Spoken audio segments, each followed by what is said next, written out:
Yan yung panel, 550 watts. Bali tatlo nito. Ang brand nito ay ano nga ito, Osda. Tapos ito yung patungan. Magkakasing laki lang din pala yung ano, mga 550, 600. Ewan ko kung gaano kalaki yung 700. Pero magkakasing laki sila. Doon ko sinakay sa sasakyan ko sa likod. Nagkasya siya patagilid. So doon ang lagay niyan bukas. Tapos ito nga pala yung wala nang available sila na 6mm squared. Ang nabili ko na lang ay 4mm squared. Ito ay 12 AWG. Ang wire ampacity nito ay hanggang 20 amps lang. So hindi tayo pwede mag parallel ng panel kasi nasa 13 amps yung isang panel. Pagka pinarallel mo, madodoble, magiging 26 amps. Sunog to kasi 20 amps lang ito hanggang 30. Kaya dapat series talaga. Pag kasi may shading, dapat ay parallel, no choice tayo. Gawa nitong wire. Tapos matigas siya. Unlike dun sa nabibili sa Shopee, yung mga ganyan. Ito matigas. Itong twin cable. Yung binili ko sa Shopee, ito yung mga solid pins. Nakalimutan ko lang magkano, parang 50, 57, ganun. Solid pin yan. Pero yung nabili ko sa mga solarista, may solid pin din sila, pero hindi ako bumili. Ang binili ko yung ganito pa rin. Ayan, pero mas makapal siya kesa dun sa nabibili sa Shopee. Ayan. Hirap nang nangungupahan. Hindi mo pwedeng ipagalaw yung bubungan.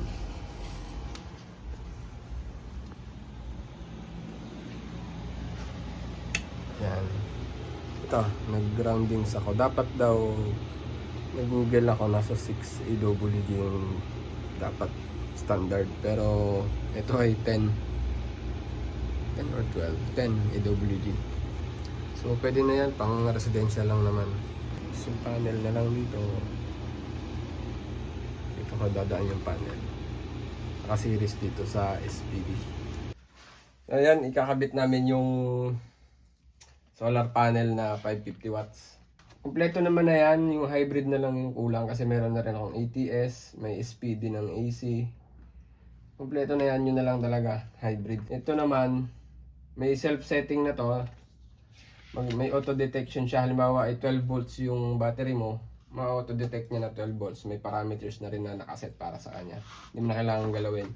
Pagka 24 volts, 24 volts din. Pero sa 48 volts ay hindi niya madidetect kasi hanggang 24 volts lang yung feature nito. So yun lang, kakabit namin yung panel sa taas. Let's go boys! Meron akong recruit.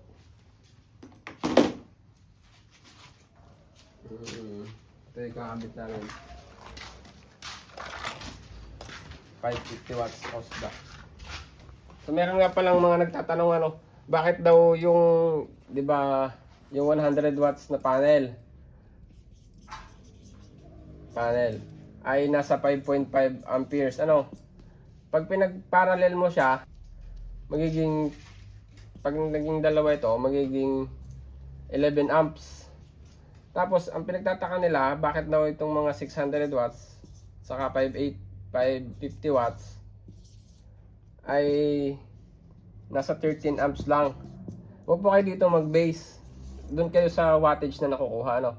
Halimbawa ito, kasi ito ay dalawang 100. Ito yung binabasehan natin pag maliliit yung setup. 11 amps. Kasi dalawang parallel yan. 18 volts times 11. 198 watts yung nakukuha sa araw. Nitong mga ganito.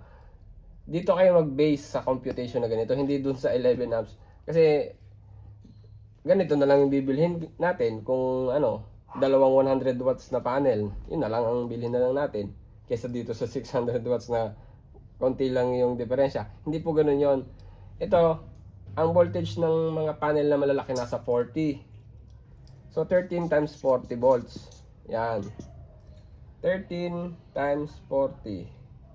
So 520 yung watts yung nakukuha sa araw gamit itong mga malalaki. Kaya mas maganda talaga yung malalaking setup. Ano, ganun ano, marami kasi nagtatanong sa akin, di ko na maisa-isa.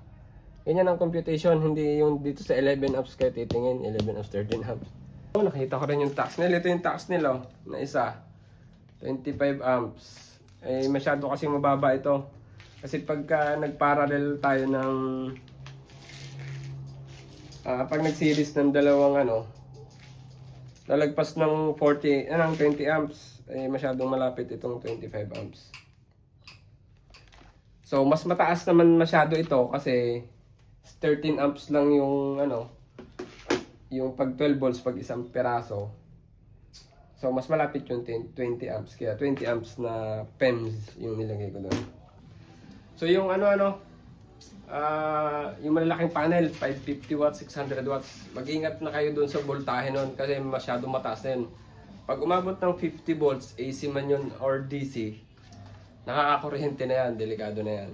So yun lang, ingat kayo sa pagbabaklas. Kaya mas magandang yung sa ganito. Mas maganda sa ganito, wag niyo irerekta na ganito.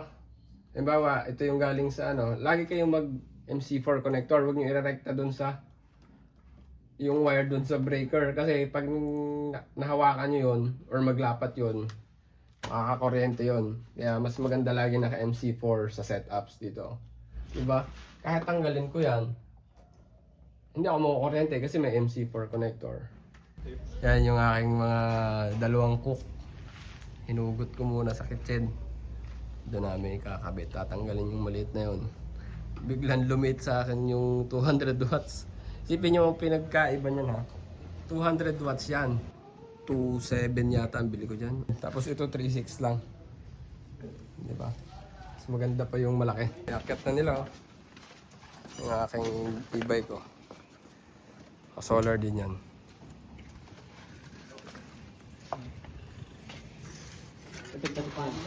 Yan yung tayo. Yan yung 200 watts. Ito yung 550.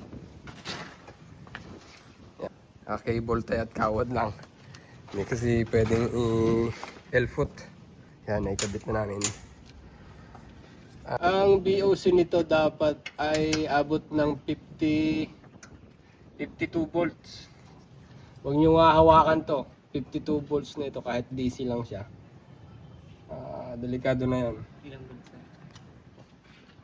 Yan, nasa 46 lang kasi hindi siya nakatutok doon sa southeast. Sa southwest. Southwest kasi ngayon ang tayo ng araw kaya hindi siya ano. So ayun, pag ito nagka-load, ang VMP niya aabot na lang ng mga 44 volts.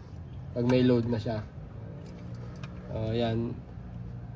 Goods naman. Yung isa na yun, ito, mababa na to eh. Gamit na, bumaba na yung charges nito.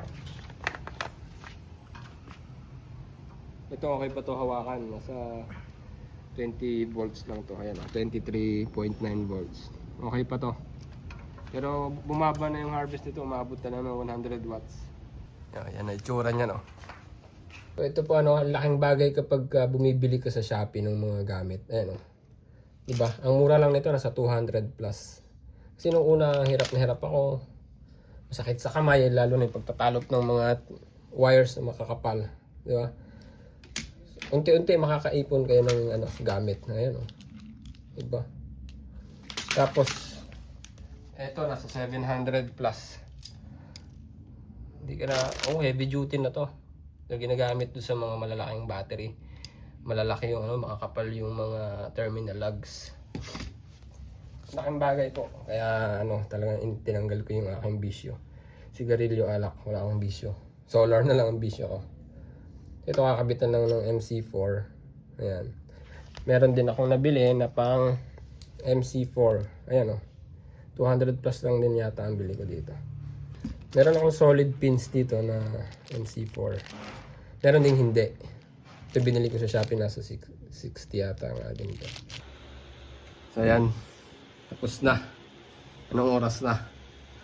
3:15 na kami tapos wala na ito masyadong harvest. Pero meron pa rin yan sa laki ng panel na yan. Dito kami nagtagal, nagkabaligtad. Ayan o. Sa halip na yung positive ay naging negative. Ayan o.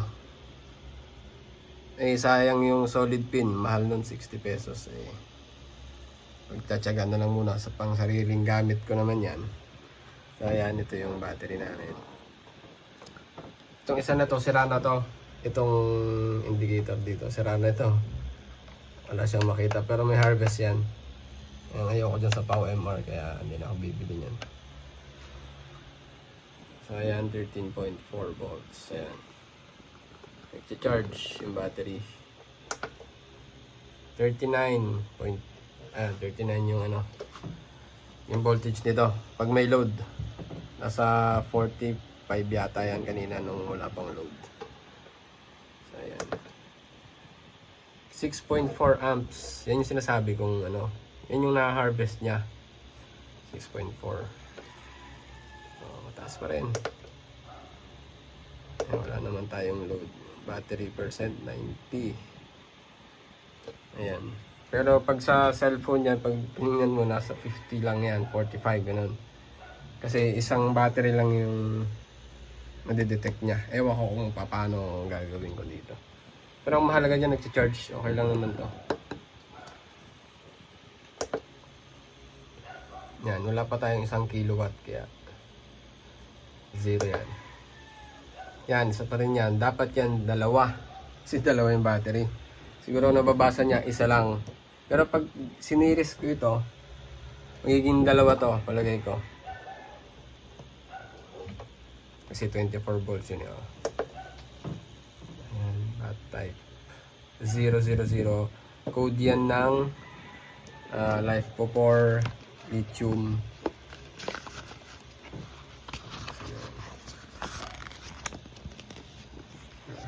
Ayan, yan yun. Code 000. Ayan, lahat na ng batteries yan. Maliban sa lithium. Puro lithium na yung kasunod.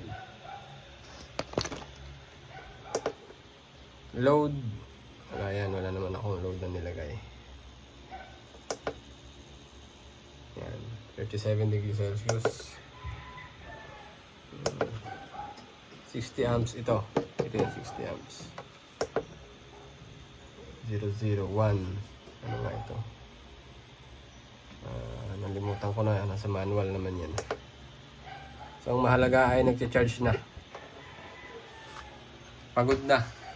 Saka hanap kung ano yung mali.